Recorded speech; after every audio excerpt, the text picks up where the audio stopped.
In the quiet village of Apampa, life was simple for the Orji family.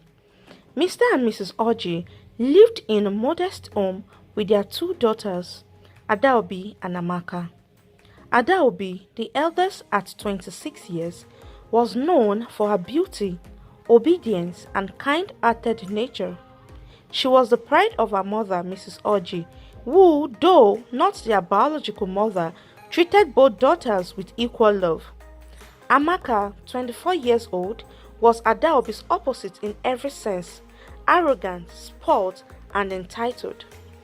What made life particularly difficult for Adaobi was her father's blatant favoritism. Mr. Orji showered Amaka with love, attention, gifts, and money, leaving Adaobi neglected and hurt. Mrs. Orji often questioned her husband's behavior, even hinting at whether Adaobi was truly his daughter. Mr. Orji, however, would dismiss her inquiries with irritation, warning her never to bring up the topic again. Amaka basked in the adoration, becoming more arrogant and defiant. She squandered her father's generosity on frivolities, frequently visiting hotels with different men and ignoring the whispers around the village. Mr. Orji remained willfully blind to her actions, defending her despite the mounting evidence of her wayward behavior. Adaobi, on the other hand, quietly endured the unjust treatment, finding solace only in her stepmother's unwavering support. One sunny afternoon, Adaobi was in the compound cutting firewood, as she often did, while Amaka sat idly under a tree, engrossed in her phone. The peaceful monotony was interrupted by the hum of an approaching car. A sleek, shiny vehicle rolled into the compound and two well-dressed men stepped out. Mr. Inamdi, a respected figure in the village, and his son Chidi, who had recently returned from the city. The two men greeted the sisters warmly. Amaka, instantly taken by Chidi's looks and car, responded with flirtatious enthusiasm, while Adaobi offered a simple polite greeting before returning to her chores. "Is your father in?" Mr. Inamdi asked, and Amaka quickly replied, her tone playful. "Yes, sir, he's inside." She lingered, hoping to catch Chidi's attention, but he remained reserved. Mr. Orji emerged from the house, beaming at the sight of his visitors. He invited them into the living room, where Amaka discreetly positioned herself near the door to eavesdrop. Inside, the guests explained their purpose for visiting. Mr. Nnamdi spoke first, placing kola nuts and a bottle of gin on the table as a customary gesture. "My son Chidi has returned from the city and is ready to marry," Mr. Nnamdi began. "We are here because we believe your family will be the perfect match. He wishes to marry one of your daughters." Mr. Orji's face lit up with pride. "This is wonderful news. Which of my daughters has caught your son's eyes?"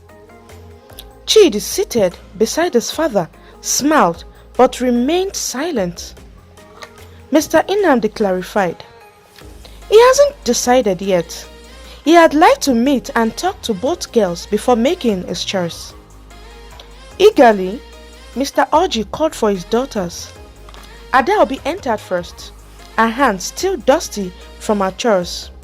She greeted the visitors with poise and humility, standing respectfully before them. Amaka followed, her demeanor strikingly different. She leaned slightly towards Chidi, her smile coiled as she complimented his looks and car. Chidi observed both women silently, then leaned over to whisper in his father's ear. Mr. Nnamdi nodded and said to Mr. Orji, "My son will take his time to decide. We will return soon to finalize everything." With that, the men stood and took their leave, promising to return. Mr. Orji saw them off, his heart swelling with pride at the prospect of a marriage alliance with such a respected family. Inside the house, Amaka was ecstatic, certain that Chidi would choose her, while Adaobi quietly continued her chores, unaffected by the unfolding drama. Little did the Orji family know, Chidi's decision would soon unveil truth and ignite events that would change their lives forever. The day after Mr. Nnamdi and his son visit, the Nnamdi sat in their modest living room discussing the matter. Chidi explained his preference for Adaobi, citing her respectful, hardworking and reserved nature. His mother, Mrs. Nnamdi, readily agreed. "I like that Adaobi too," Mrs. Nnamdi said, with a smile. "She's the kind of daughter-in-law I have always prayed for. Respectful, easygoing, and a good fit for our family." Mr. Nnamdi, after listening intently, nodded in agreement. "It is settled then. I will call Mr. Orji to inform him that Chidi has chosen Adaobi." The next day, Mr. and Mrs. Orji gathered their daughters in the living room. Mr. Orji cleared his throat, signaling the start of an important conversation. "Mr. Nnamdi called," he began. "His son Chidi has made his choice. He has decided to marry Adaobi." A heavy silence filled the room, broken only by the sound of Amaka's chair scraping against the floor as she sprang to her feet. Her face twisted with rage. "What?" she exclaimed. "Papa, how can Adaobi be chosen while I'm here? This can't be happening. I won't accept it." "Sit down and be quiet," Mrs. Orji snapped. "Adaobi is your elder sister. Who else did you expect him to choose? You should be happy for her, not complaining." Mr. Orji raised his hand to calm the room. "Enough! I didn't call this meeting to entertain argument. I called to inform you. On the next market day, the Nnamdi family will come to perform the marriage rite for Adaobi. I expect everyone to be prepared." With that, he left the room, leaving Amaka sitting and Adaobi too shocked to speak. That night, under the large tree in the compound, Amaka approached her father in tears. "Papa," she began softly, sitting beside him. "Please, I beg you, don't let Adaobi marry Chidi. He is handsome, very rich and has a good car. He is everything I've ever dreamed of in a man. You always said you love me more than Adaobi. Prove it, Papa, please."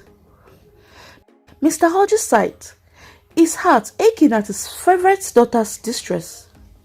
"Don't cry, my daughter," he said, patting her head.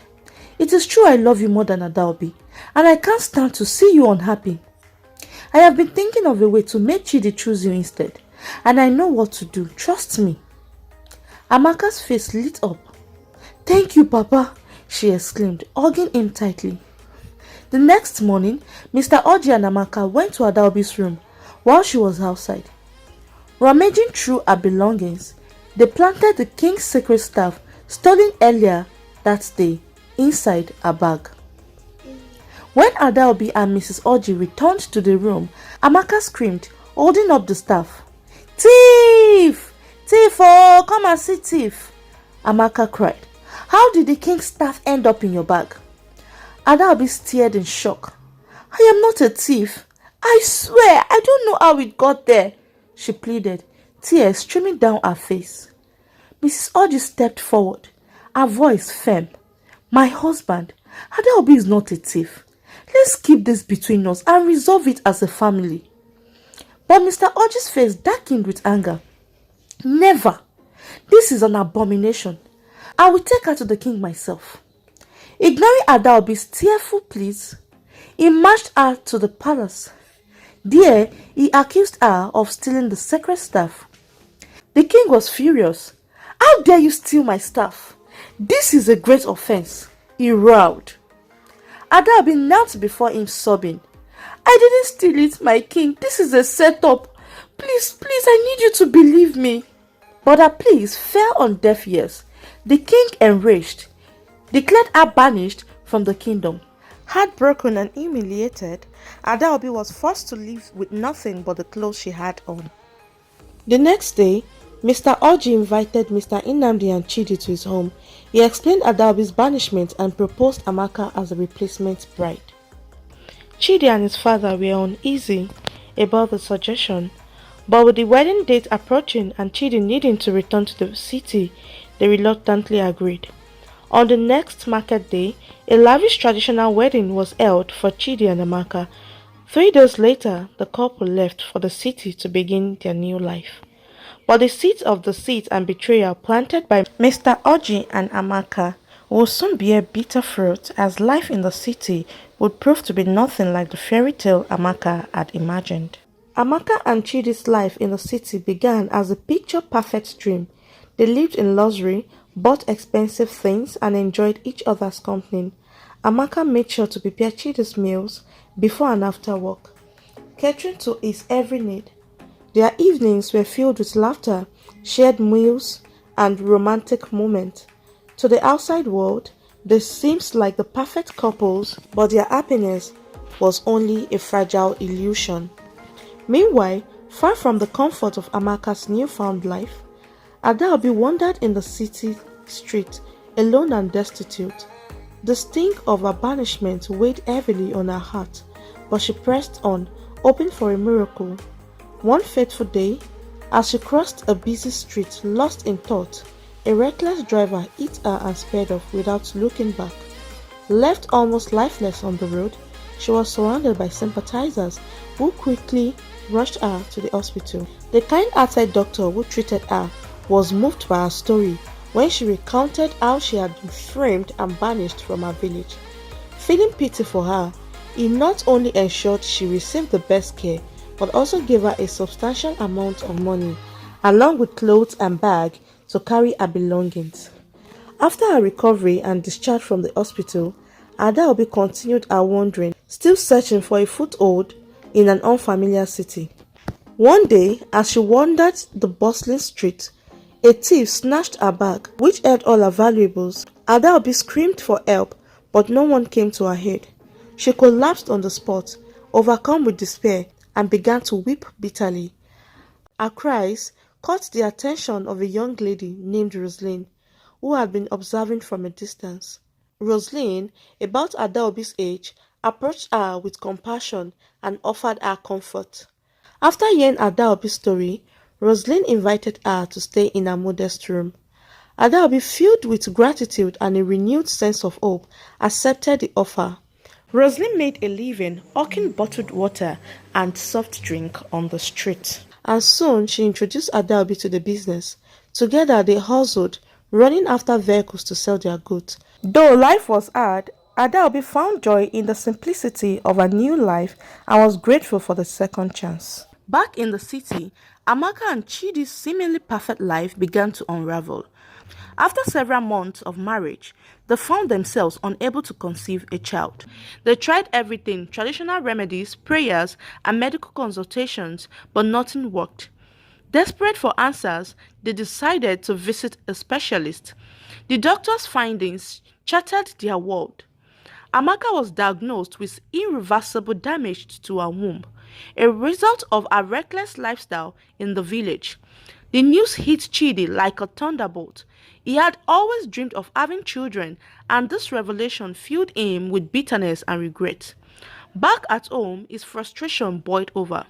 One evening, unable to contain his anger, Chidi stomped into Amaka's room, threw her boxes of clothes on the floor, and demanded that she leave his house. "I want you out of my house," he shouted. "You've brought nothing but pain into my life." Amaka, however, stood her ground, defiant and unyielding. "I am not going anywhere," she retorted.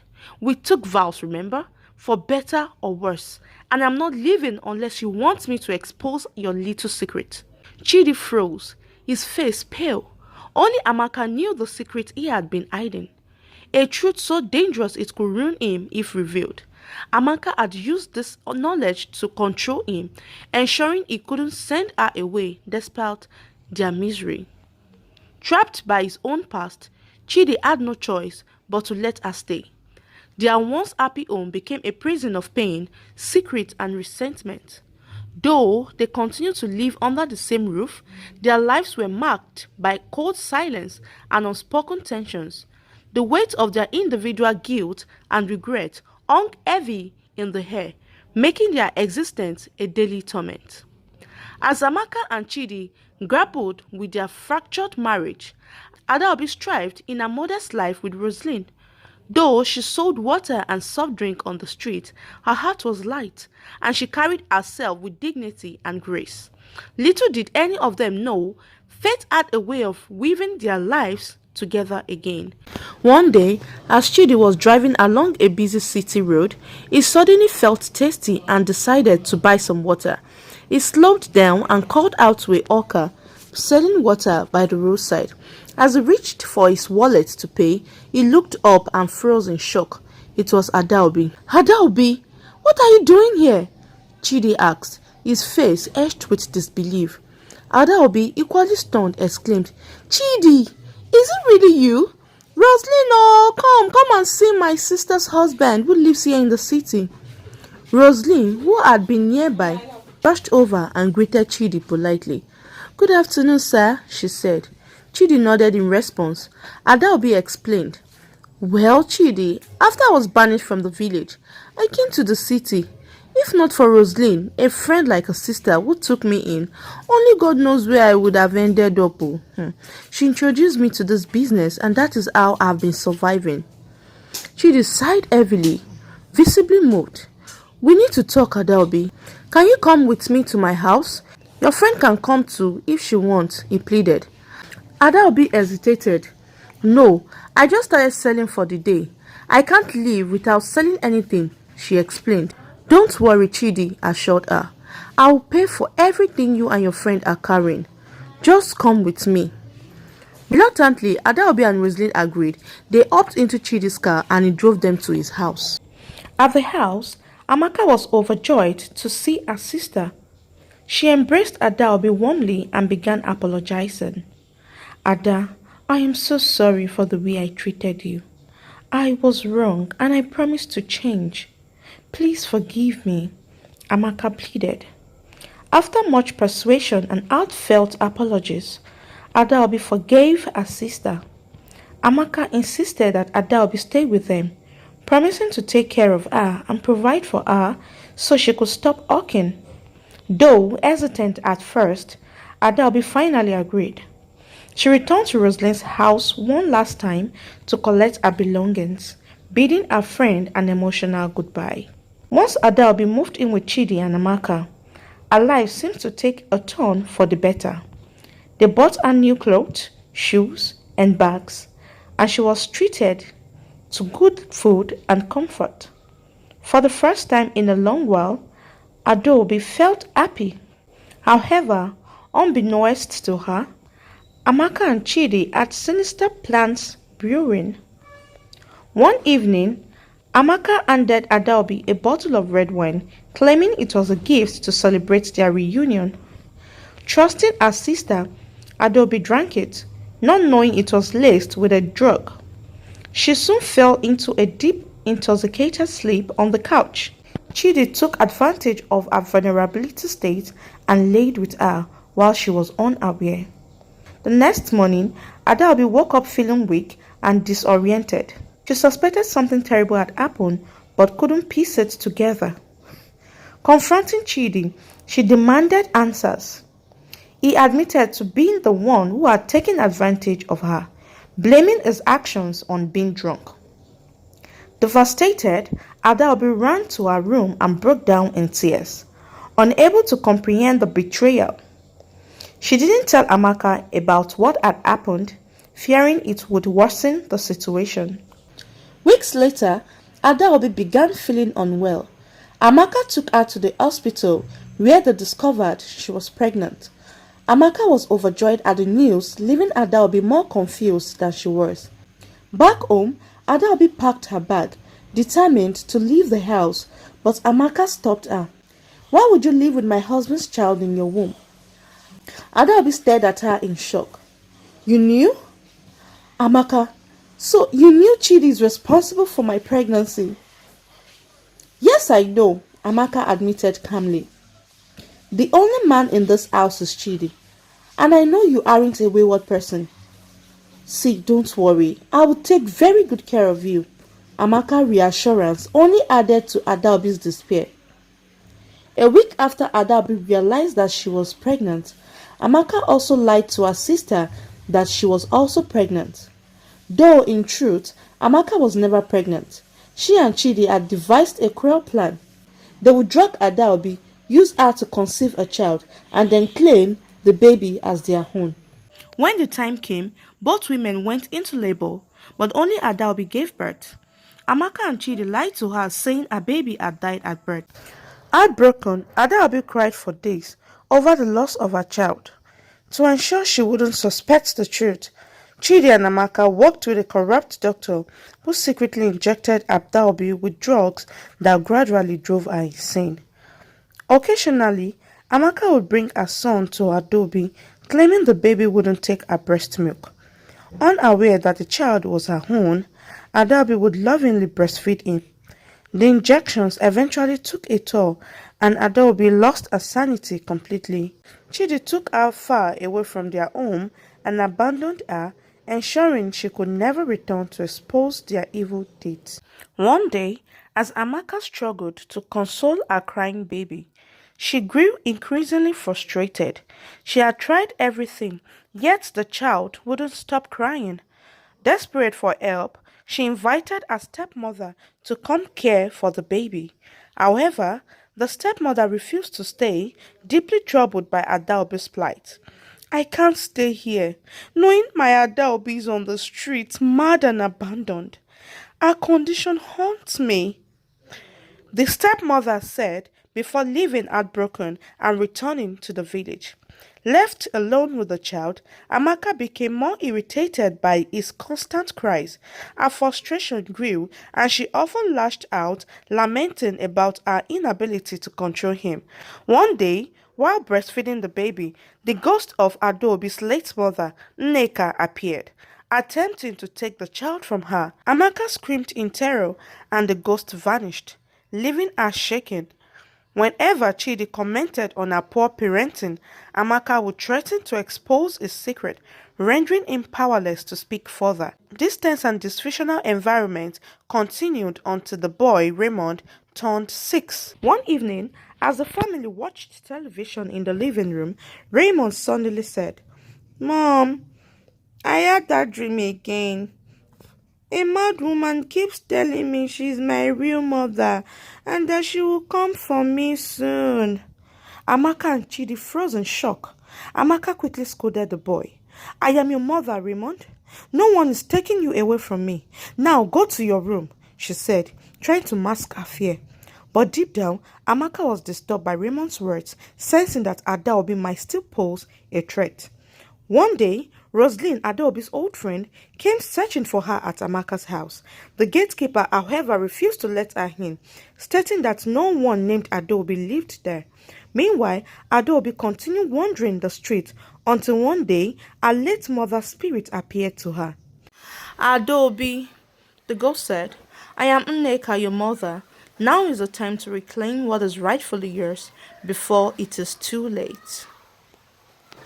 With that, the spirit disappeared, leaving Adobe regaining her sanity. She discarded her dirty belongings and, feeling a surge of clarity, made her way back to her sister's house. However, when she arrived, the gatekeeper refused her entry, claiming she was unwelcome.